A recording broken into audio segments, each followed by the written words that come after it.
বর্তমানে বাংলাদেশের সবচাইতে পরিচিত বক্তা মুফতি আমির হামজা, তিনি নির্বাচনে দাঁড়িয়েছিলেন, এমপি নির্বাচিত হয়েছে, আলহামদুলিল্লাহ বলেন। তিনি এমপি হিসেবে বিজয়ী হয়েছে বিশাল ভোটের ব্যবধানে, এবং বিজয়ী হওয়ার পরেই তিনি আজকে ঘোষণা করেছে কুষ্টিয়া পৌরসভাকে আমি সাদাবাজ দুর্নীতি সন্ত্রাসী মুক্ত ঘোষণা করলাম। চিৎকার করে বলেন আল্লাহু আকবার। তিনি বলেছে সাদাবাজির বিরুদ্ধে জিরো টলারেন্স, সন্ত্রাসী চলবে না, সাদাবাজি চলবে না, মাদক চলবে না, এমনভাবে ঘোষণা দিয়েছে। ঘোষণা দেওয়া মাত্র পুরো শহরের ভেতরে সবগুলো ভয়ে থরথর করে কাঁপতেছে। এগুলোই হলো বাঘের বাচ্চা। এটাই তো রসুলের আদর্শ।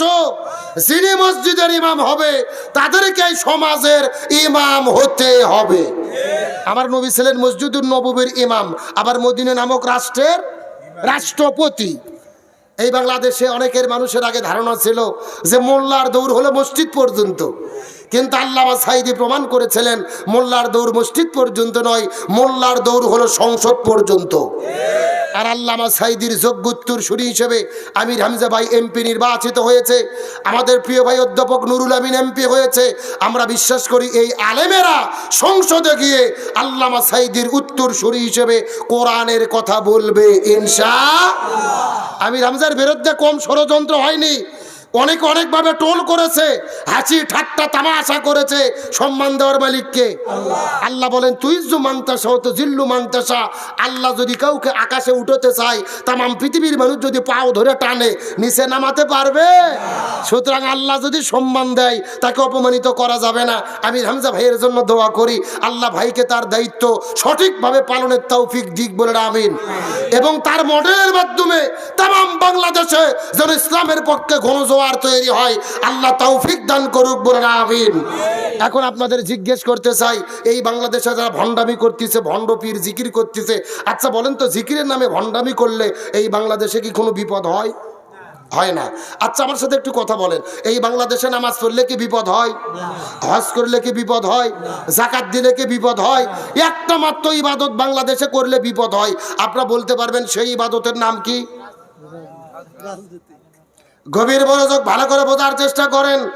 এই দেশে নামাজ পড়লে বিপদ হয় না, হজ করলে বিপদ হয় না, যাকাত দিলে বিপদ হয় না, জিকির করলে বিপদ হয় না। এই দেশের ভেতরে তারাই বিপদের মধ্যে পড়েছে যারা জমিনের ভেতরে কোরআন বিজয়ের আন্দোলন করেছে। আর এটাকেই রাজনৈতিক ইবাদত বলা হয়। আমি কি বুঝতে পেরেছি? ভালো করে বোঝেন। আমাদের নবী রমজান মাসে 16 দিন রোজা রেখেছে। যারা বলেন কয়দিন? 17 রমজান সকালবেলা নবীজি রোজা ভাঙলেন, খেজুর খাইলেন, পানি খাইলেন। এভাবে একটু গরম পানি দেন না, একটু কাপে করে গরম পানি নিয়ে আসেন। ভালো করে বোঝেন। রোজা যখন তিনি ভেঙে ফেললেন, সাহাবীদেরকে বললেন তোমরাও রোজা ভেঙে ফেলো। সাহাবীরা বলতেছি ইয়া রাসূলুল্লাহ সাল্লাল্লাহু আলাইহি ওয়াসাল্লাম, আপনি তো 3 দিন আগে বললেন একটা রোজার এত দাম, ইচ্ছা করে যদি কেউ একটা রোজা ছেড়ে দেয় লাগাতার 60টা রোজা রাখতে হবে, আবার যদি একটা রোজা ছেড়ে দেয় আবার লাগাতার 60টা রোজা রাখতে হবে, আপনি কেন রোজা ছাড়তে বললেন? রাসূল বলতেছে বেশি বোঝার চেষ্টা করো না। ওয়ামা আতাকুমুর রাসূলু ফাখুযুহু ওয়ামা নাহাকুম আনহু ফান্তাহু। আমি নবী যা বলি তা তোমরা করো, যা করতে নিষেধ করি তা থেকে দূরে থাকো। আবু জেহেল মদিনা আক্রমণ করেছে, আর বসে থাকা যাবে না।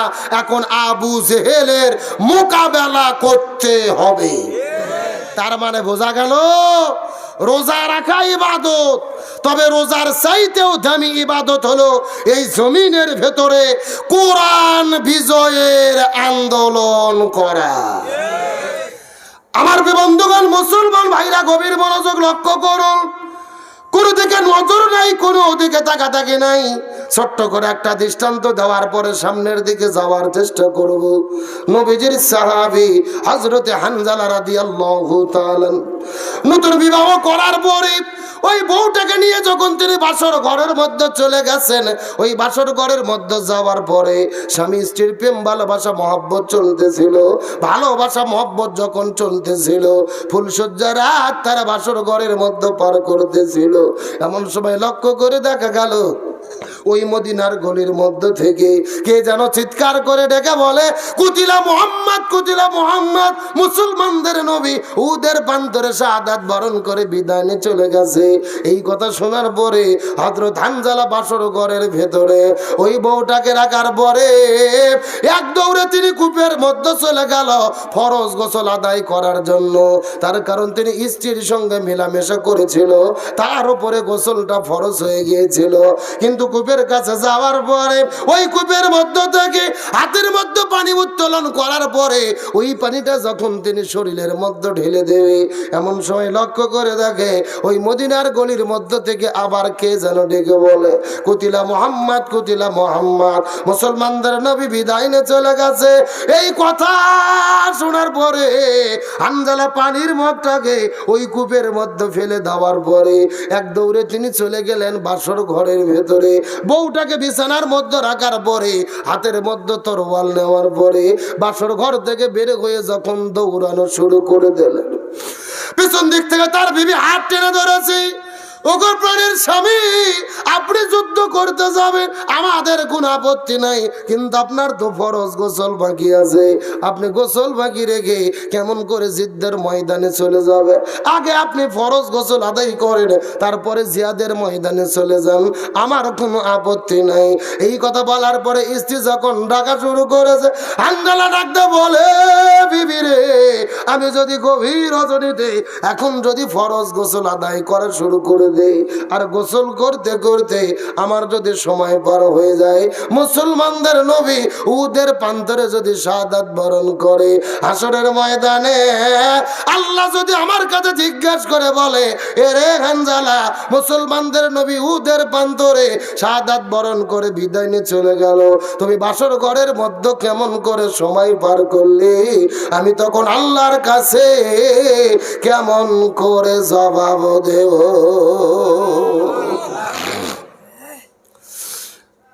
মুসলমানদের নবী যদি জমিনের মধ্যে থেকে বিদায় নিয়ে চলে যায় আর আল্লাহ যদি হাসরের ময়দানে আমাকে জিজ্ঞেস করে বলে, হানজালা, মুসলমানদের নবী জমিন থেকে বিদায় নিল, তুমি বাসর ঘরের মধ্যে কেমন করে সময় পার করলা? আমি তখন আল্লাহর কাছে কেমন করে জবাব দেব? এই কথা বলার পরে হানজালা হাতের মধ্যে তরোয়াল নিয়ে ওদের প্রান্তরে দৌড়ানো শুরু করলেন।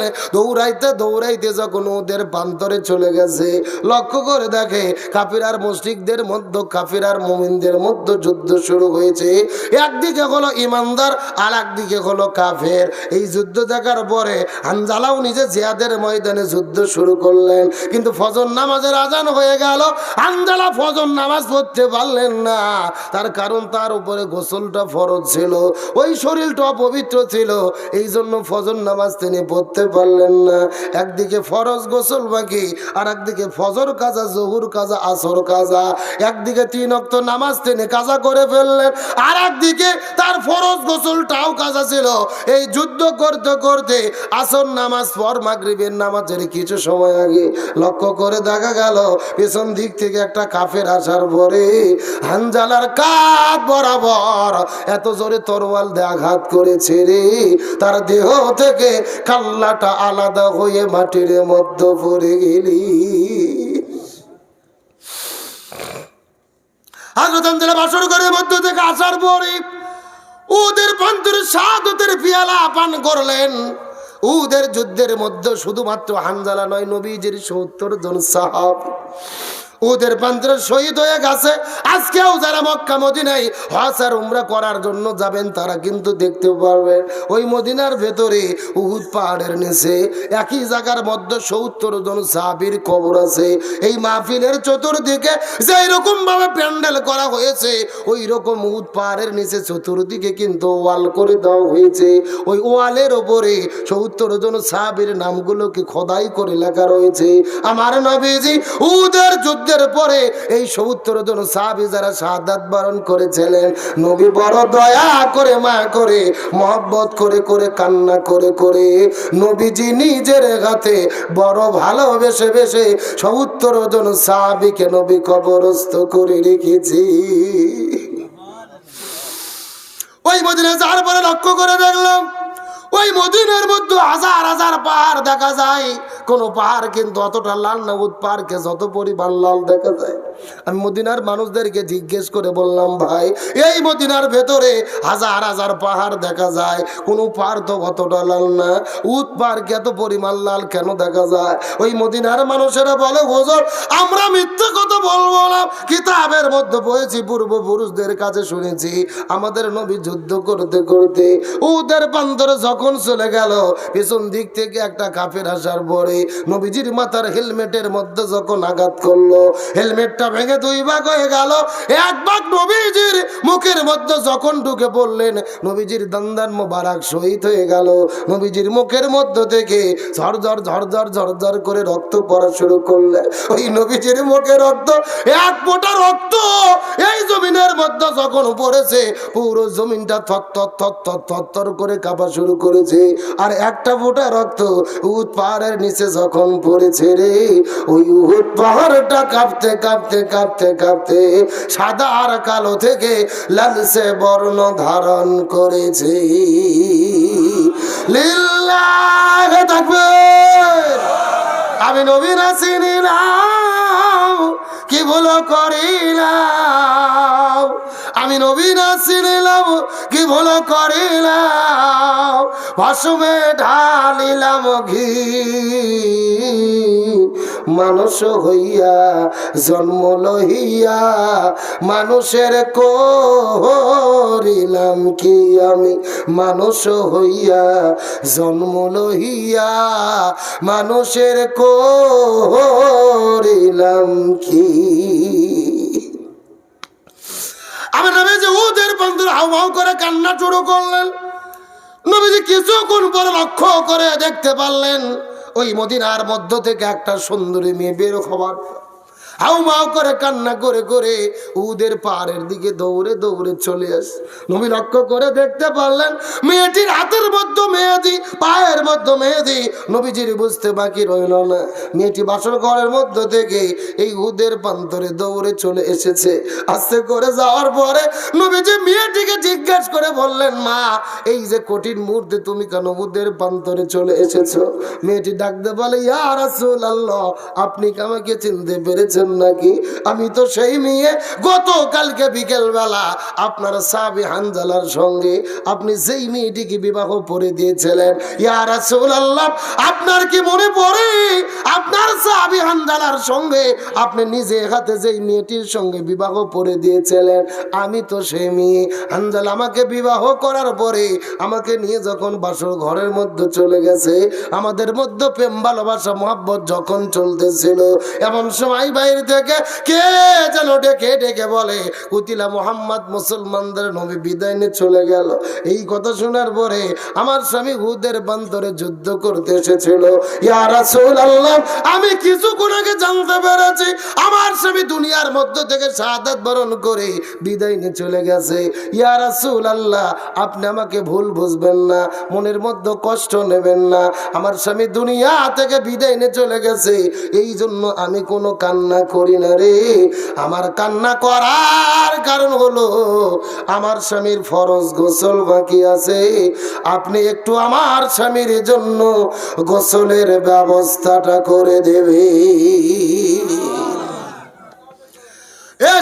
মুসলমান ভালো করে বোঝার চেষ্টা করেন, ইমানের পাওয়ার কাকে বলে, ইমানের শক্তি কাকে বলে। আমার স্বামী দুনিয়ার মধ্য থেকে বিদায় নিয়ে চলে গেছে, এই জন্য কিন্তু আমি কোনো কান্না করি না। আমার কান্না করার কারণ হলো আমার স্বামীর ফরজ গোসল বাকি আছে, আপনি একটু আমার স্বামীর জন্য গোসলের ব্যবস্থা করে দেন। তার কারণ হলো ইসলামের শরীয়তের নিয়ম এবং বিধান হলো, কোন ইমানদার মুসলমান যদি যুদ্ধের ময়দানে চলে যায়, জালেমের জুলুমের মোকাবেলা করতে গিয়ে শাহাদাত বরণ যদি করে, এদেরকে নতুন করে গোসল করানো হয় না, এদেরকে নতুন করে কাপনের কাপড় পরানো হয় না। আল্লাহ বলছে, ইয়া রাসূলুল্লাহ, এই দুনিয়ার ভিতরে ইসলামী আন্দোলন করতে গিয়ে, জালেমের জুলুমের মোকাবেলা করতে গিয়ে এই দুনিয়া থেকে যারা বিদায় নিয়ে চলে যাবে, এদেরকে নতুন করে গোসল করানোর কোনো দরকার নাই, নতুন করে কাপনের কাপড় পরানোর কোনো দরকার নাই। এই মানুষগুলোদেরকে রক্ত মাখা জামা নিয়ে কবরের মধ্যে আপনি দাফন করে দেবেন। তার কারণ হলো এই মানুষগুলো হাসরের ময়দানে ওই রক্ত মাখা জামা নিয়ে আল্লাহর কাছে শহীদদের কাতারে তারা দাঁড়ায়া যাবে। লিল্লাহ তাকবীর ওয়ালা তাকুলু লিমান ইউকতালু ফি সাবিলিল্লাহি আমওয়াত বাল আহয়াউ ওয়ালাকিন লা তাশউরুন।